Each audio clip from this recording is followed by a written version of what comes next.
Bonjour à tous! Étant donné qu'il y avait encore de grosses promos dans la boutique Brico et Scrap, j'en ai profité pour acheter les articles qui m'étaient nécessaires pour réaliser les commandes qui m'ont été faites. Je vais donc ouvrir ce colis avec vous pour vous montrer de quoi il se compose.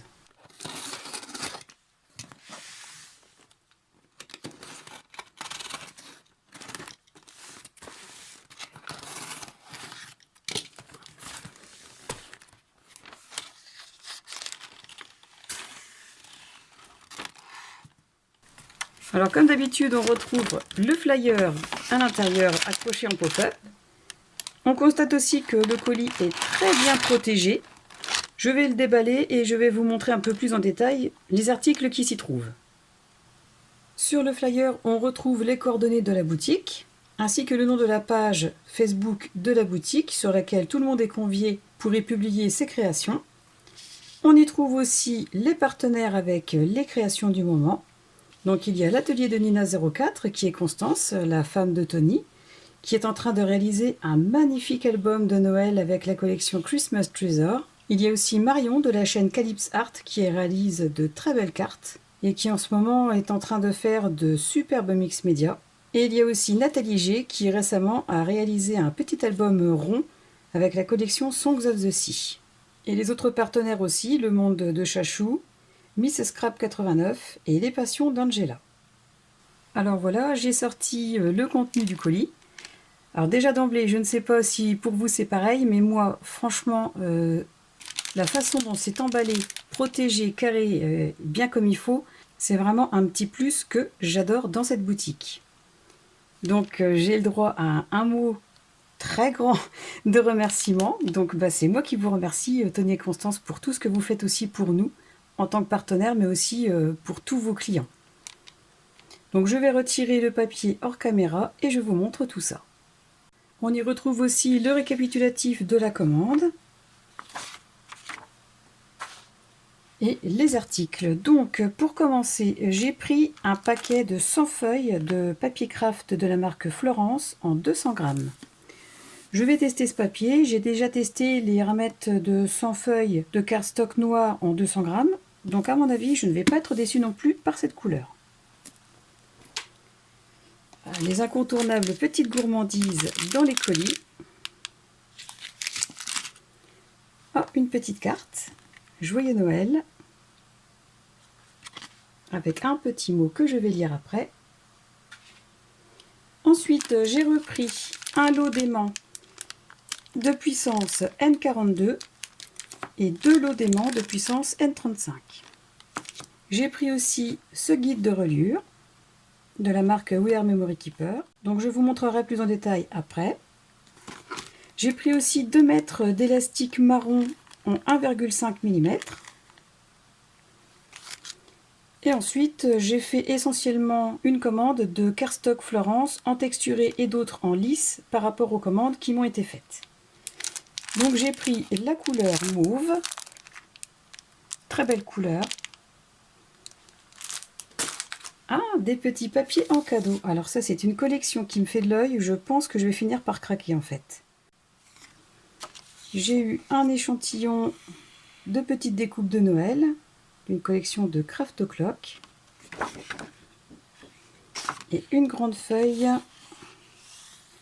Margaret My Craft Time. J'aime beaucoup ces papiers.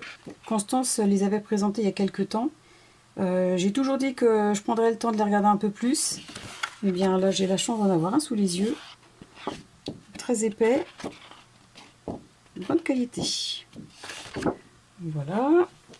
Ensuite, cardstock Florence en 216 grammes. J'ai pris la couleur Hydrangea en lisse. Ensuite, j'ai pris la couleur Ink en lisse et en texturé. J'ai pris la couleur Purple.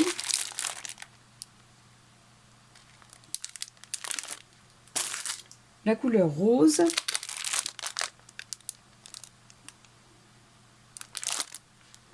Et la couleur Rhino en texturé.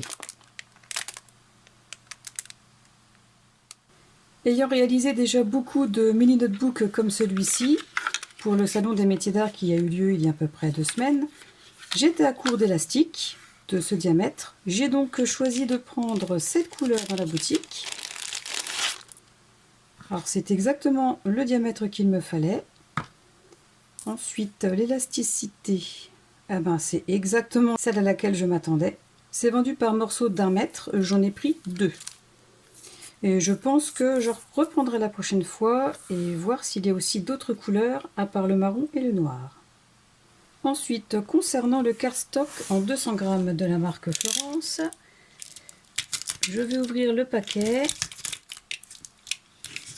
et voir avec vous ce que ça donne. Alors franchement, elles se tiennent très bien pour du 200 g. La couleur est belle. La qualité est au rendez-vous. Donc je pense que comme la ramette de couleur noire avec la couleur craft, je ne vais pas être déçue du tout. Alors ce que j'aime faire aussi pour tester la qualité des papiers, c'est faire un test au pliage. Ce que je vais faire maintenant avec cette feuille. Je marque un pli sur ma planche de rainurage. Et je le marque davantage avec la règle et le plioir.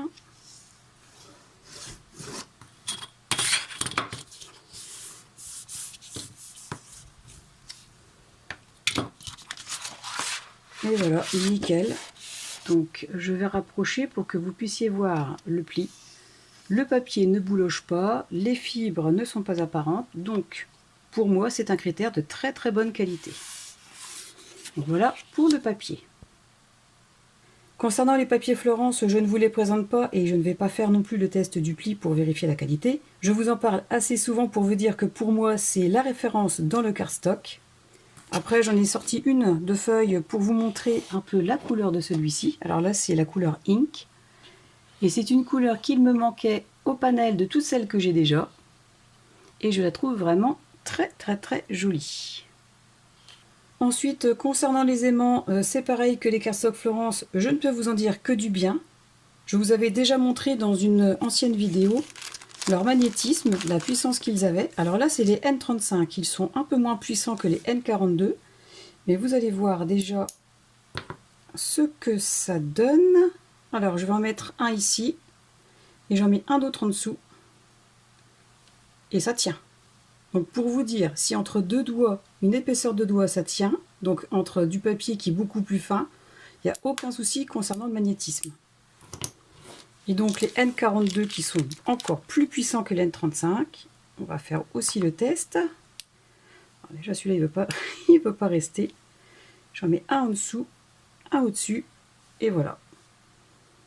Donc rien à redire, niveau magnétisme, ces aimants, je ne m'en passerai jamais. Et pour finir, un article que je voulais acheter déjà depuis très longtemps. Il s'agit du guide de reliure pour créer soit des notebooks ou alors des carnets avec des reliures différentes. Donc je vais l'ouvrir avec vous.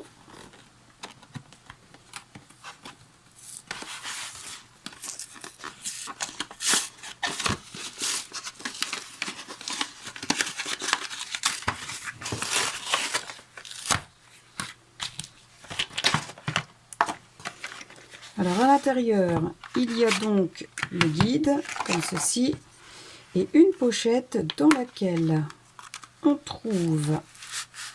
Oh super! On trouve un kit avec 2 aiguilles de formes différentes et du fil. Et une aiguille. Alors ça, c'est super. Il y a des petits patins anti-glisse. Donc ça, c'est bien quand on veut percer sans faire de bêtises. Et nous avons aussi le mode d'emploi qui nous explique comment réaliser les diverses reliures possibles avec ce kit. Donc voilà. Alors ce que je vais faire, c'est que je vais étudier un petit peu la question. Et quand j'aurai réalisé déjà quelques projets, je vous ferai un tuto avec ce guide. Donc voilà pour mes achats. Cette présentation est à présent terminée. Je vous remercie beaucoup de l'avoir regardée. Si vous avez des questions, surtout n'hésitez pas à me les poser, je me ferai un plaisir d'y répondre. Pensez à cliquer sur le pouce vers le haut, à vous abonner et à partager ma chaîne pour me soutenir. Et en attendant la prochaine vidéo, je vous souhaite de passer une excellente journée et je vous dis à bientôt. Au revoir.